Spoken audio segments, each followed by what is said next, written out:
तो आज की इस वीडियो में मैं आप सभी को वर्ग का क्षेत्रफल बहुत ही सिंपल तरीक़ा से सिखाने वाला हूँ। वर्ग का क्षेत्रफल कैसे निकाला जाता है, वर्ग का परिमाप कैसे निकालते हैं। उसके बाद हम सबसे पहले समझ जाएंगे कि आखिर ये वर्ग हम किसको कहते हैं, वर्ग की कितनी भुजा होती है, वर्ग के कितने कोण होते हैं।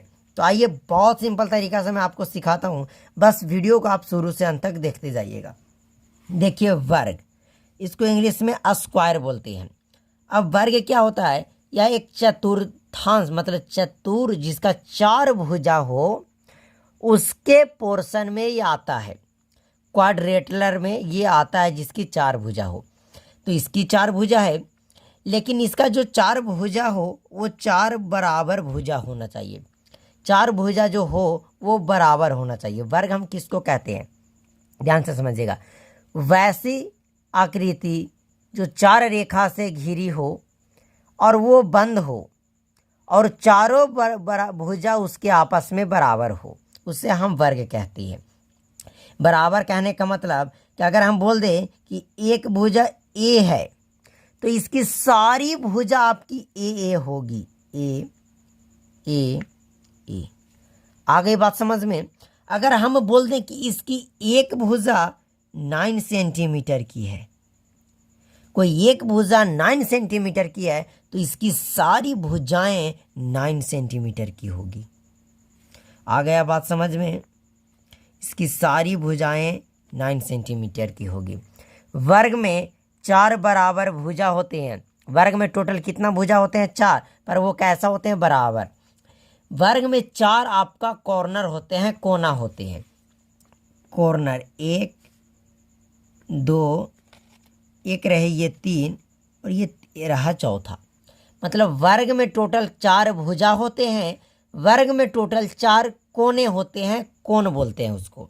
इतनी आ गई बात समझ में। अब हम समझते हैं कि इसमें कौन सा पोर्शन क्षेत्रफल और कौन सा पोर्शन परिमाप कहलाता है। तो सपोज मान लीजिए कि वर्गाकार आपके पास एक खेत है। क्या है, खेत है। अब खेत है तो खेत में आरी तो रहता है, जैसे ये देख रहे, ये आरी दिया हुआ है। अब जैसे उसमें आपको धान को रोपना है तो आप धान आरी पर तो ना रोपिएगा, उसके आरी के अंदर जो जगह होगा उसी में धान रोपिएगा। तो ये जो आपको जगह यहाँ से ये सब जो खाली दिख रहा है जगह, इसी को हम लोग क्षेत्रफल बोलते हैं। मतलब ये जो पोर्शन खाली दिख रहा है इससे हम लोग क्षेत्रफल बोलते हैं। आ गई बात समझ में। इंग्लिश में एरिया बोलते हैं, एरिया। क्षेत्रफल आ गया समझ में। अब बात रही कि इसमें हम किसको परिमाप बोलेंगे। तो जैसे कि धान रोपने की बारी आई तो धान तो हम रोप दिए खेत के अंदर, लेकिन परिमाप हम किसको कहते हैं, बाहरी माप। बाहरी माप को हम परिमाप कहते हैं। तो खेत के बाहर क्या होता है, तो खेत के बाहर तो आरी होता है, तो हम इस आरी का माप को ही परिमाप बोलते हैं। तो मतलब इस चारों भुजा को अगर हम जोड़ दें, जैसे 1 2 3 4, चार भुजाएं हैं, तो अगर हम चारों को जोड़ दें ए प्लस ए प्लस ए प्लस ए, ये आपका परिमाप हो गया। परिमाप का फार्मूला, चारों भुजा को जोड़ दीजिए, बस काम खत्म। तो देखिए 1 2 3 4 मतलब टोटल 4 ए हो जाएंगे। तो वर्ग का जो परिमाप होता है 4 ए होता है। अब आइए वर्ग का क्षेत्रफल और परिमाप कैसे निकाला जाता है, थोड़ा ध्यान से समझिएगा। हम बोले कि वर्ग का क्षेत्रफल ज्ञात कीजिए और परिमाप ज्ञात कीजिए। तो इस वर्ग का जो एक भुजा की लंबाई है वो 4 सेंटीमीटर। तो आपको ये मानकर चलना है कि जब एक भुजा की लंबाई 4 सेंटीमीटर है तो और बची हुई भुजा सारी आपकी 4 सेंटीमीटर की होगी। आ गई बात समझ में। जब एक भुजा 4 सेंटीमीटर की है तो सारी भुजा आपकी 4 सेंटीमीटर की होगी। कभी भी आपसे कोई वर्ग का क्षेत्रफल बोल दे तो इसके लिए फार्मूला आपको लगाना है भुजा की स्क्वायर। भुजा की स्क्वायर, भुजा की स्क्वायर कहने का मतलब कि हम चारों भुजा को लिखें ना, इसमें जो एक भुजा दिया हुआ था 4 सेंटीमीटर, बस उसका स्क्वायर कीजिए। तो भुजा का स्क्वायर करेंगे तो भुजा आपका कितना दिया हुआ, 4 सेंटीमीटर दिया हुआ था, तो हम 4 लिख लेंगे। सेंटीमीटर है तो सेंटीमीटर लिख लेंगे, इसका स्क्वायर करेंगे। बताइए 4 का स्क्वायर क्या होता है, 16, और सेंटीमीटर का स्क्वायर यानी सेंटीमीटर पर घात 2 हो जाएगा। तो लीजिए, ऐसे भी आपका क्षेत्रफल कभी भी आएगा तो उसका यूनिट का घात डबल हो जाता है। तो वर्ग का क्षेत्रफल भुजा स्क्वायर जिसमें भुजा आपकी 4 सेंटीमीटर दी हुई थी, तो 4 सेंटीमीटर का स्क्वायर किए।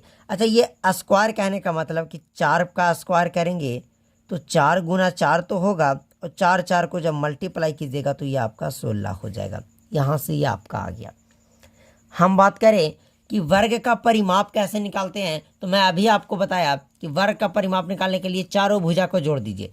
तो एक भुजा है 4 प्लस दूसरी भुजा भी है 4, तीसरी भुजा भी है 4 और चौथी भुजा भी है 4।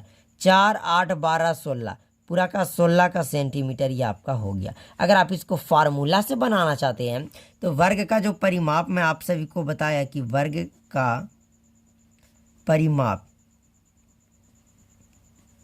का जो फार्मूला होता है वो 4 इंटू भुजा होता है, 4 गुना भुजा होता है।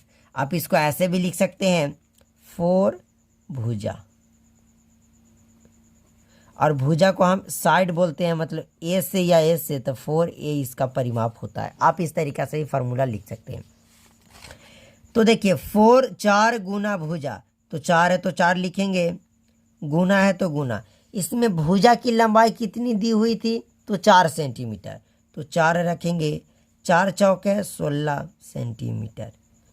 मतलब हम डायरेक्ट भी जोड़े तो 16 आ गया, फार्मूला से भी बनाए तो हमारा 16 आ गया।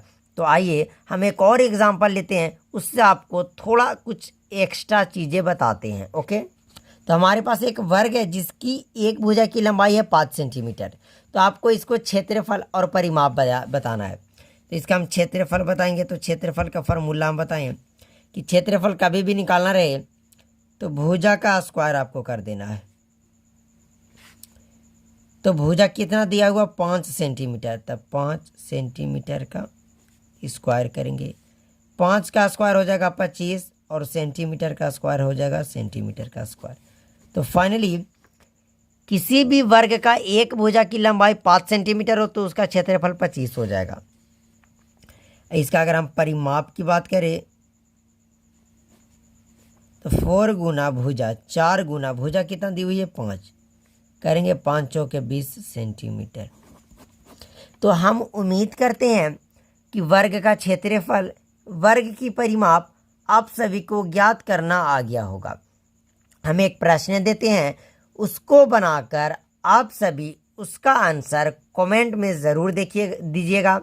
मुझे आशा ना पूरा विश्वास है कि उसका सलूशन करके आप उसका आंसर कमेंट में ज़रूर दीजिएगा, क्योंकि ये प्रश्न थोड़ा सा आपके लिए डिफ़िकल्ट लग सकता है, पर ये प्रश्न काफ़ी शानदार है। ओके, तो आप सभी का एक अगला जो प्रश्न है कि यह एक वर्ग है जिसकी एक भुजा की लंबाई 3.3 सेंटीमीटर है, 3.3 सेंटीमीटर है। तो इसकी क्षेत्रफल, जो ये बीच वाला होता है, क्षेत्रफल क्या होगा और इसकी परिमाप क्या होगी। मेरे साथियों, मैं उम्मीद करता हूं कि आप सभी इसका बनाकर आंसर आपको कमेंट में देना है। इसका आंसर कमेंट में आपको देना है, राइट।